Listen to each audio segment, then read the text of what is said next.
कर्नाटक के धारवाड़ के छोटे से गांव से आते हैं हनुमंत थप्पा। गांव के ज्यादातर लोग खेती का काम करते हैं, लेकिन फिलहाल पूरा गांव अपने सपूत के लिए सलामती की दुआ कर रहा है। सियाचिन की 20,000 फुट ऊंची चोटी पर बर्फ के बीच जिंदा बच पाने की हनुमंत थप्पा की कहानी किसी चमत्कार से कम नहीं है।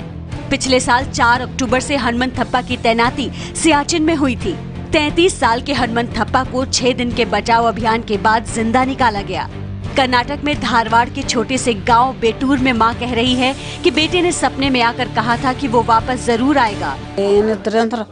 ನನಗ ಮೊಗ್ಗದಾಗ ಬಂದು ನಾನು ವಾಪಸ್ ಬರ್ತೇನೆ ಅಂತ ಕನಸಿನಾಗ ತಿಳ್ಕೊಂಡಂಗಾಗಿತ್ತು ಅದು ನನಗೆ ಕನಸಿನಾಗ ಬಂದು ನಿಂತಿದ್ರಿ ಹೇಳಿದಾಗ ನಾನು ಮನಸ್ಸು ಗಟ್ಟಿ ಮಾಡೇನ್ರಿ। हनुमंत थप्पा के बचने की खबर आने के बाद गांव में खुशी की लहर दौड़ गई थी। मिठाइयां बटी। हमें पता चला है कि गांव में मिठाई बांटी गई है, क्या कहेंगे? हाय और सुबह देखे तो सुबह न्यूज में आए सो अभी बच्चे उन्होंने एडमिट करे, आराम हो रही कर बोले तो बहुत खुशी का बात हुआ।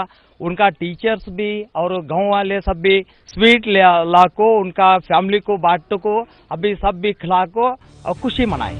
अब हनुमंत थप्पा के गांव बेटूर में ईश्वर से सलामती की प्रार्थना की जा रही है। हमारे बच्चे भी उनके देश में कर को हमें सभी खुशी होते थे। मुझसे सभी दुआ मांग ले रहे हैं। उन्हें बच कर लेकर हमें भी सभी वीरांग को सभी मांग ले हैं। 4 भाइयों में सबसे छोटे हनुमंत थप्पा का परिवार खेती करता है और 2 एकड़ जमीन में 3 भाई गुजारा करते हैं। 4 साल पहले हनुमंत थप्पा की शादी हुई।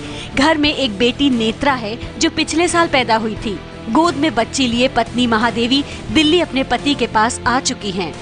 13 साल की सेना की नौकरी में हनुमंत थप्पा 7 साल तक मोर्चे पर तैनात रहे और सियाचिन की बर्फ की आंधी में भी उनका जज्बा नहीं डिगा।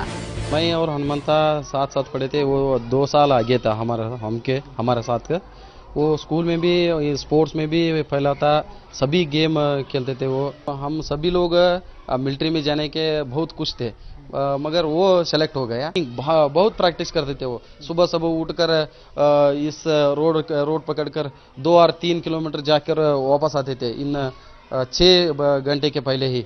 वो हनुमंता के पहले ये इस गांव से 2 और 3 जन आर्मी में थे। वो इंस्पायर किया था वो हनुमंता। वो हम भी हमारा भी ये इच्छा है कि मैं भी आर्मी में ज्वाइन होना। वो पिछले साल जून में छुट्टियों में घर आए थे। गांव वाले बताते हैं कि छुट्टी में गांव आने पर हनुमंत थप्पा युवाओं में देशभक्ति का जज्बा भरते हैं। छुट्टी में आए तो हमारे स्कूल को आको और बच्चों का वहाँ का हालत कैसे रहता, वो मोहल्ले कैसे रहता, उन्होंने कैसे काम करते थे, सब भी बताते थे बच्चे को। हनुमंत थप्पा चाहते हैं कि रिटायर होने के बाद गांव में गरीब बच्चों को पढ़ाएं। अब देश भर के लोग और बच्चे दुआएं कर रहे हैं कि हनुमंत थप्पा जल्द से जल्द ठीक हो जाएं।